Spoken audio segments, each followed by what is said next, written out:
Hey, what's up? It's Crying Johnny back at you again. Now, the thing is in order for the right side of the political aisle, the cultural right, whatever you want to call it again, I think that what we need to do is we need to start working together, especially from different nations. Now, for example, this is why. Why does the global right need to work together? First, the population needs to recognize that the left has already been working side by side with each other for multiple years. They've coordinated to shape policy and ideas. If the left can work together on the global stage, then why can't we? Why shouldn't we? Remember I said this. If we decide not to do this, this can actually keep putting us in a weaker and weaker spot if we keep this up. More importantly, this could be an inevitable move. Second, we could help each other out in our arguments against the left within each country. For example, for those of you in France, I can't believe Macron's recent statement about a global order and that France has no culture. I couldn't believe it. Honestly, it just blew me away. I want you to know that for starters, the French people have very impressive architecture. You've got the Louvre, very impressive cultural names, landmarks, and most importantly, you've got Paris. As an American, I know enough to know that Paris has gone downhill. If I remember correctly, you in London have a housing crisis. But I want you to know that I respect the beauty of Paris. And most importantly, you got some really good dishes. I mean, for God's sakes, chicken cordon bleu? Bro, that's an awesome dish all day long. Look, England, I like you as a country, but dude, come on. You got to hand it to the French. They got some better cultural dishes, bro. Beans and toast? No, I don't think so, okay?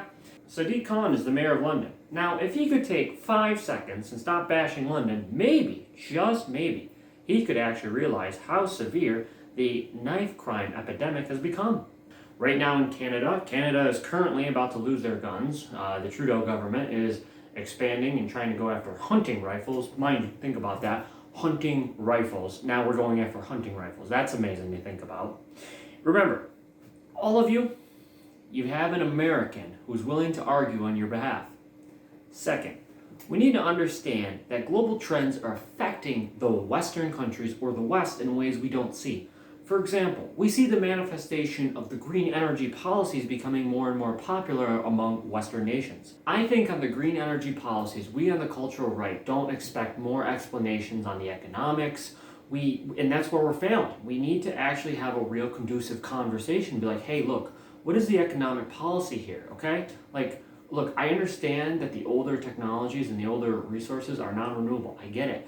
But we need to have a real conversation on how to phase this thing out properly because we're seeing terrible catastrophes. For example, England right now is expected to have almost people die because of their energy crisis. I couldn't even believe that when I read that. England, I want you to understand, I feel so terrible for the fact being like, if someone actually dies this year because of the fact being that the energy crisis couldn't afford people warm homes, I'd be blown away. I'd be like, what? Wow, that's insane. Third, we can help each other understand the government and history of each location. For example, Canadians, can you help explain to me the province system? Is it similar to the US, like almost like the States? Now, as an American, if you have any questions about the US, let me know. I will try my best to give you a good explanation. Australia, I want to know something. What's going on there? Recently, I want to say as an American, for example, is what I'm talking about with political discourse. As an American, I was always told in the last 10, 15, 20 years that Australia was the go-to, Australia and the United Kingdom were the go-tos on gun control. That's why we need to get rid of all of our guns and it'll be perfect just like Australia. And from everything I'm reading on Australia, things have gone downhill pretty fast. I want to say Australia, you guys used to have Crocodile Dundee, and I really have to say that Australia was once to Americans known as an extremely cool place. Now, I'm very curious, Australians, what do you think of your country right now? What are the thoughts on it? Thank you, appreciate it. Let me know in those comments because this is where we can actually make a global political community, which I think is the smartest move to do as we go into the future. Fourth, I have had a good influence from a young age from YouTubers or social media personalities who I agree with and they're not from the States. For example, Jordan Peterson, Sydney Watsey, my boy Jordan Peterson, he's a great academic from Alberta, Canada.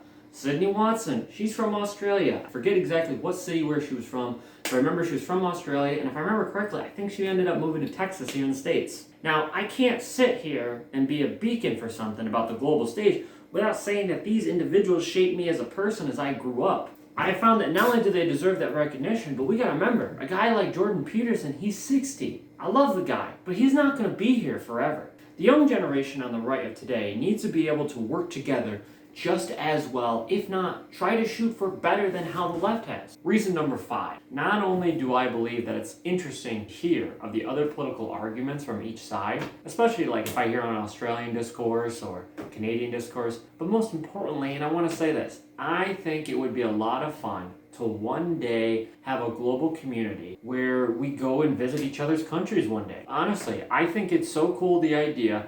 Maybe through this, maybe in the comments there's some Australian and we start talking, he goes, hey man, why don't you come over and see Melbourne or something like that. To me, that sounds like one of the coolest adventures ever. So I'm saying this as I'm extending this as like an open vocal conversation with you, and I think, hey, maybe you might want to come up to the States one day. Maybe you might want to see the state of New York. I think that could be pretty cool. Anywho, keep that in mind as we go through things. Lastly, I have to say, as an American, I never realized how much influence our country has on the international stage. I never knew how much my country interacts with politics in South Africa, Australia. From what I've read, it affects different areas massively. The UK, bits and pieces of like Poland, Germany, and other things like that. So I just want to say that as an American, like I really never knew, and I would try my best to at least showcase that as to other Americans. So what I'm saying to you is, if you're in the global political community and you're looking for like your little angle, you're looking for something, you're looking for an exchange on global political ideas, share some comments down below. Let me know, what do we agree with? What are we wrong on? I'm very interested, and I think this is going to be a great first step. So, thank you, appreciate it. If you found this interesting, give me a fat like. You know you want to.